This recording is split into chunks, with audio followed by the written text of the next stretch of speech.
Hello, everyone, and welcome back to Queen Elizabeth, A Day in Her Life. And we're going to take a look at Queen Mary and how she was as a mother. So King George V and Mary had 6 children together: Edward, Albert, Mary, Henry, George, and John.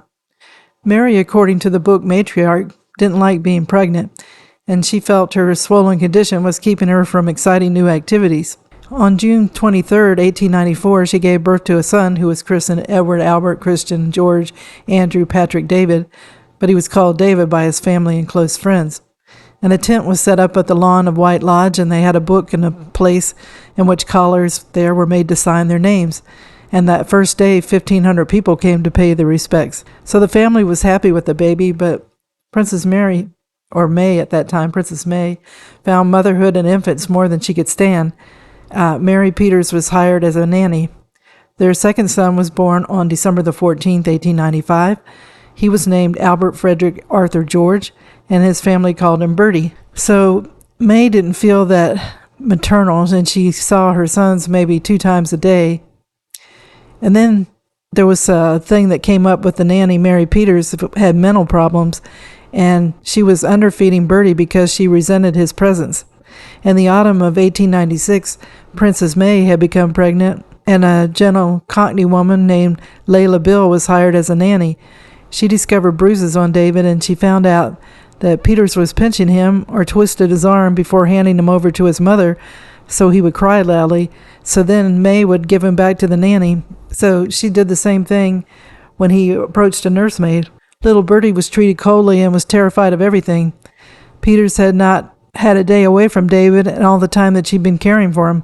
Layla Bill gathered her courage and told Lady Ava Dugdale, and she told Princess May. Mary Peter was fired the very next day. She at first said that she wouldn't leave, but she did by nightfall. A week later, she was in the hospital, and she had a complete nervous breakdown and never recovered. So Princess May wasn't the only one who wasn't fond of children. The Duke of York didn't like babies and little boys. That didn't stop them from having more children, though. A girl, Princess Victoria Alexandra Alice Mary, married to her family, was born to Princess May on April 25th, 1897. Princess May loved having a girl, but she didn't interact with her any more than she did with her boys. Layla Bill took care of her, and then they hired Helene Bricca to join the household and look after the boys. She had her 4th boy, Prince Henry of York, who was born on March 31st, 1900. And then she had Prince George, Duke of Kent, who was named George Edward Alexander Edmund, the 20th of December, 1902. And the last child she had was named John, and his name was John Charles Francis. He was born July 12th, 1905. It was discovered he had epilepsy, according to Wikipedia. As his condition deteriorated, he was sent to live at Sandringham House in 1916, and he was kept away from the public eye. There he was cared for by his governess, Layla Bill, and befriended local children whom his mother had gathered to be his playmates. He died at Sandringham in 1919 following a severe seizure and was buried at nearby St. Mary Magdalene Church. So Queen Mary was once described as viewing her offspring as though they belonged to somebody else. She was a remote and distant figure to her children and quite literally had no idea what to do with them. And according to RebeccaBrownStar.com, when Queen Victoria died January 1901 and was succeeded by her son Edward VII, George and Mary set off on a world tour aboard the RMS Ophir.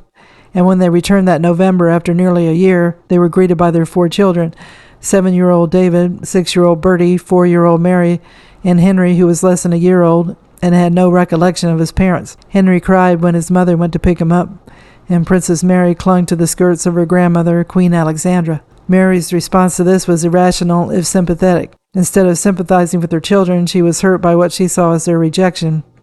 But it was David who helped the scene by stepping forward to greet their parents and ushering Bertie to do the same. As for Bertie, terrified in their parents' presence, he developed a stutter shortly after the reunion that would plague him into adulthood. A fun fact, but according to David, the reunion of the Ophir was the only time that his father ever embraced him.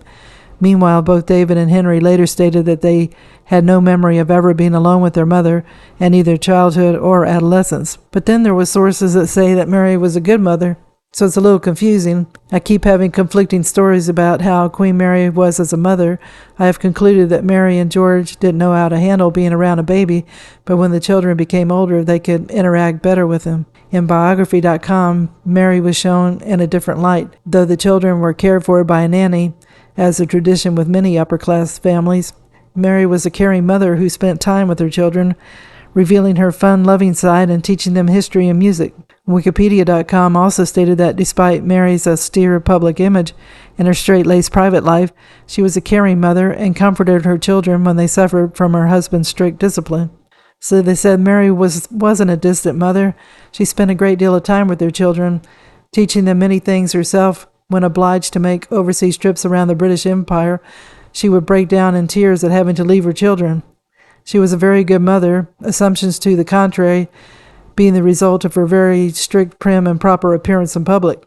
In private, however, she was quite affectionate, caring, and even playful. So, like I said, George V and Queen Mary had a tour.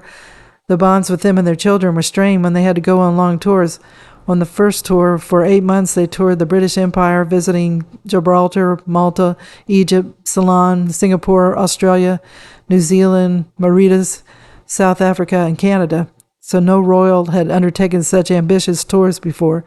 So she broke down in tears at the thought of leaving her children, who were left in the care of their grandparents for such a long time. And then, from October 1905, the Prince and Princess of Wales undertook another 8-month tour, this time of India, and the children were once again left in the care of their grandparents. And they passed through Egypt both ways. On the way back, stopped in Greece. The tour was almost immediately followed by a trip to Spain for the wedding of King Alfonso the 13th to Victoria Eugene of Battenberg, at which the bride and groom narrowly avoided assassination. Only a week after returning to Britain, Mary and George went to Norway for the coronation of George's brother-in-law and sister, King Haakon VII, and Queen Maud. And then David, he wrote fondly of his mother in his memoirs. He said, her soft voice, her cultivated mind, the cozy room overflowing with personal treasures were all inseparable ingredients of the happiness associated with this last hour of a child's day. Such was my mother's pride in her children that everything that happened to each one of us was of the utmost importance to her. With the birth of each new child, Mama started an album in which she painstakingly recorded each progressive stage of our childhood.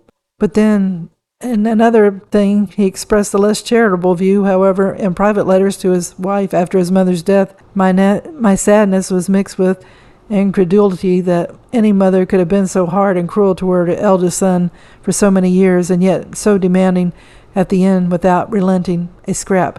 I'm afraid the fluid in her veins have always been as icy cold as they are now in death. So that may have something to do more with when he left the throne. I think Queen Mary didn't like that he threw away his sense of duty for the empire to marry a divorcee, so I think that had something to do with it.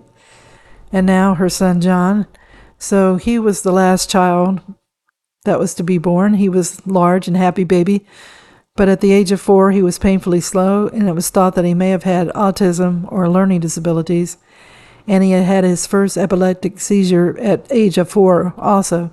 The prince didn't go out to the outside world because of his issues, but the king nonetheless showed an interest in his youngest son, offering kindness and affection. While living in Sandringham, the prince didn't know how to behave. He didn't understand he needed to behave, so Queen Mary and King George hoped that he would outgrow the seizures. And when it came time for him to go to school, they decided not to send him to school because they were told he probably would not live to be an adult. Wikipedia stated after the outbreak of World War I, he rarely saw his parents, who were often away on official duties, and his siblings, who were either at boarding school or in the military. He slowly disappeared from the public eye, and no official portraits of him were commissioned after 1913. In spite of his physical and mental decline, he was not removed from the line of succession. In 1916, as his seizures became more frequent and severe, John was sent to live at Wood Farm, with Layla Bill having charge of his care. Though he maintained an interest in the world around him and was capable of coherent thought and expression, with his lack of educational progress, the last of his tutors was dismissed and his formal education ended. So Prince John was proud of his home, but he said he would like a companion. So Queen Mary then permitted local children to be friends with him. And Prince John also played with his elder siblings when they visited. Once, when the two eldest brothers came to visit, the Prince of Wales took him for a run in a kind of a push cart, and they both disappeared from view. So then later, John started to have more seizures, so he wasn't permitted to be around his siblings very much because it upset them to see John that way. And biographer Dennis Judd believed that Prince John's seclusion and abnormality must have been disturbing to his brothers and sisters, as he had been a friendly, outgoing little boy, much loved by his brother and sister and sort of a mascot of the family. He spent Christmas Day 1918 with his family at Sandringham House, but was later driven to Wood Farm that night. 2 months after the end of the war, Prince John died at the age of 13. Mary later wrote to Emily Alcock, an old friend, that for John, it is a great relief as his malady was becoming worse as he grew older, and he had thus been spared much suffering. I cannot say how grateful we feel to God for having taken him in such a peaceful way. He just slept quietly into his heavenly home. No pain, no struggle, just peace for the poor little troubled spirit, which had been a great anxiety to us for many years, ever since he was 4 years old. So Queen Mary described her shock and sorrow in her diaries and letters and extracts, which were published after her death. Our poor darling little Johnny had passed away suddenly. The first break in the family circle is hard to bear, but people have been so kind and sympathetic, and this has helped us, the king and me, very much. Queen Mary behaved as many in the aristocracy did back in her day. They had nannies to care for the kids, and they would see the children at the appropriate times. Mary seemed to bond more with the children after they got older, and they could converse more together. The separations that the king and queen had for long periods of time didn't help to bring closeness with her family, but it is written that she was affectionate and playful with them, and that she cried when she knew she had to go for long hours for the monarchy with her husband. It's clear to see with her son John, who had medical problems, that she loved him very much and didn't want him to suffer. He was the last child born, and I'm sure she felt a closeness to him, being the baby of the family. Queen Mary stayed close to her daughter-in-law, and she guided her granddaughters, insisting that they be given a good education when their parents really didn't care for education and weren't going to push hard to have their daughters educated. Mary always felt a sense of duty to the crown, and she showed her love for her husband, and she loved her children, though the public facade didn't allow the public to see that side of her. Well, I hope you enjoyed the video, and if you did, if you could give it a thumbs up, it would be greatly appreciated. I hope that everybody's been having a good day, and tune in again soon for another episode of Queen Elizabeth, A Day in Her Life. Thank you. Bye.